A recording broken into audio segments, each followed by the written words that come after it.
Happy Navratri दोस्तों, नमस्ते। मैं हूँ टीना दुबे। आप सब जानते ही हैं नवरात्रि का पर्व शुरू हो गया है और आप में से बहुत लोगों ने मुझे पूछा कि नवरात्रि में हमें क्या करना चाहिए जिससे आने वाला समय हमारा और बेहतर हो, हमारे लाइफ में बरकत हो और हम आगे बढ़ें। तो हमें क्या करना चाहिए? जैसे आज ही सुबह मुझे क्लाइंट्स ने पूछा कि हमें हवन करना है, क्या हम खुद हवन कर सकते हैं क्या, या हमें मंत्र साधना करनी है तो किस तरह से मंत्र साधना हम करें, या कौन से मंत्र हम कब कर सकते हैं। तो आज मैं आपके कुछ डाउट्स क्लियर करती हूँ कि नवरात्रि में हमें क्या करना चाहिए जिससे हम हमारे लाइफ का प्रोग्रेस अच्छे से कर सकते हैं और आगे बढ़ सकते हैं। तो शुरू करते हैं। नवरात्रि में सालों से हम सोचते हैं कि गरबा डांडिया खेला तो वो नवरात्रि का सेलिब्रेशन हो गया। चलिए अच्छी बात है, ये तो सेलिब्रेशन वाली बात हो गई, बट इसमें हमें जो मेन इसका सिग्निफिकेंस है उसे डाइल्यूट नहीं करना चाहिए। जैसे नवरात्रि का मेन सिग्निफिकेंस है शक्ति की आराधना, आपके बॉडी में स्पिरिचुअलिज्म को और बढ़ाना या शक्ति को और बढ़ाना।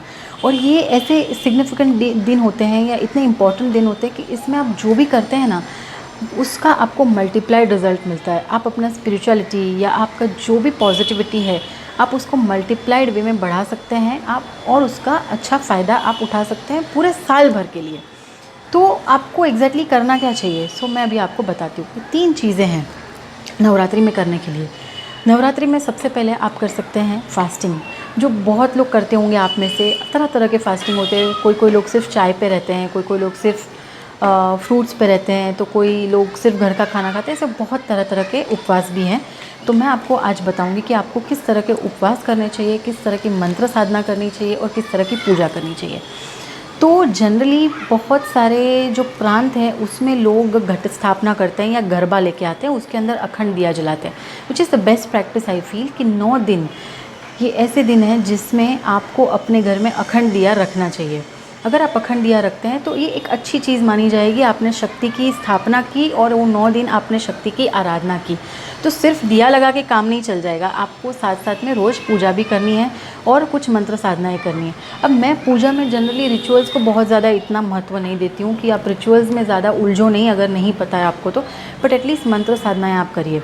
अगर आप पूरे साल में भरे मंत्र साधना नहीं कर रहे हैं, पर ये 9 दिन आपको शक्ति की आराधना के लिए 9 दिन आपको रोज़ कोई मंत्र साधना करनी चाहिए। अब मंत्र साधना कैसे सिलेक्ट करें? मान के चलिए आप अपने लाइफ में फाइनेंशियल इम्प्रूवमेंट चाहते हैं तो आप लक्ष्मी माता की आराधना कीजिए, जिसका मंत्र होगा ओम श्रीम ह्रीम श्रीम कमले कमलालय प्रसिद्ध प्रसिद्ध ओम श्रीम ह्रीम श्रीम महालक्ष्मी नमः। नॉर्थ फेजिंग रहिए, पिंक कलर के या तो रेड कलर के कपड़े पहनिए।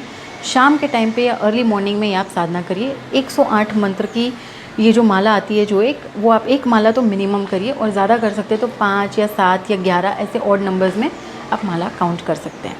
मान के चलिए आप कोई मेंटल स्ट्रेस फील कर रहे हैं या आपको कुछ मेंटल प्रॉब्लम है जिसमें आप पीसफुल चाह रहे हैं, या आपको कुछ एजुकेशन से रिलेटेड ग्रोथ चाहिए, तो आप साधना करिए सरस्वती माता की। मंत्र होगा ओम ऐं सरस्वती नमः। ये मंत्र आप करिए, और जिससे आपका मतलब आपके बच्चों को आप करवा सकते हैं, उनको एजुकेशन में फ़ायदा होगा, और आपका जो भी आपको मेंटल एबिलिटी बढ़ाना है किसी तरह से, वो आप बढ़ा सकते हैं। तो सरस्वती साधना भी इसी तरह से होती है। नॉर्थ फेजिंग रहेंगे, कपड़े आप वाइट कलर के पहन सकते हैं या ग्रीन कलर के पहन सकते हैं। मान के चलिए आपको कोई ऐसी चीज़ है कोई ऐसा स्ट्रेस है जिसमें आपको कोई रास्ता नहीं मिल रहा है, आपको कोई तकलीफ़ दे रहा है, या किसी के साथ कोई एनिमिटी है, या मतलब किसी तरह का कुछ प्रॉब्लम है जिसमें आपको कुछ ब्रेक थ्रू चाहिए, तो आप मंत्र कीजिए चामुंडा माता का ओम ऐं ह्रीं क्लीं चामुंडाय विच्चे। वापस बोलती हूँ ओम ऐं ह्रीं क्लीं चामुंडाय विच्चे। आप रेड कलर के कपड़े पहनिए, इसमें ईस्ट फेजिंग रहिए, और शाम को या अर्ली मॉर्निंग को 108 मंत्र की एक माला मिनिमम करिए, और साथ में संकल्प करिए कि आपका वो काम हो जाए। ऐसे बहुत सारे मंत्र हैं। अभी मान के चलिए आपको हेल्थ में कुछ इम्प्रूवमेंट चाहिए तो आप महामृत्युंजय मंत्र की माला कीजिए। मंत्र होगा ओम त्र्यंबकम यजामहे सुगंधिम पुष्टिवर्धनम उर्वारुकमिव बंधनात् मृत्योर्मुक्षीमामृतात्। इसकी माला आप कर सकते हैं। वाइट कलर के या लाइट ग्रीन कलर के आप कपड़े पहन सकते हैं। तो इस तरह से अलग अलग आपके जो भी प्रॉब्लम्स है उसको सॉर्ट आउट करने के लिए अलग अलग बहुत सारे मंत्र हैं।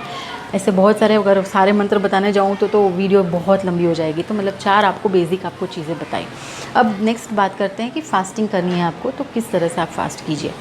अब कुछ लोगों को मैं मिली हूँ जो सिर्फ चाय पी के फास्टिंग करते हैं, मुझे कहीं ना कहीं ये फास्टिंग थोड़ा ठीक नहीं लगता है। It's not good for your body also. As a naturotherapist भी हूँ तो मैं आपको ज़रूर बताऊँगी कि अगर फास्टिंग करना ही है आपको और कुछ स्ट्रिक्ट वाला करना है तो आप फ्रूट पे फास्टिंग कीजिए, बट सिर्फ चाय पी के या कॉफ़ी पीजिए ऐसा फास्टिंग नहीं करना चाहिए आपको।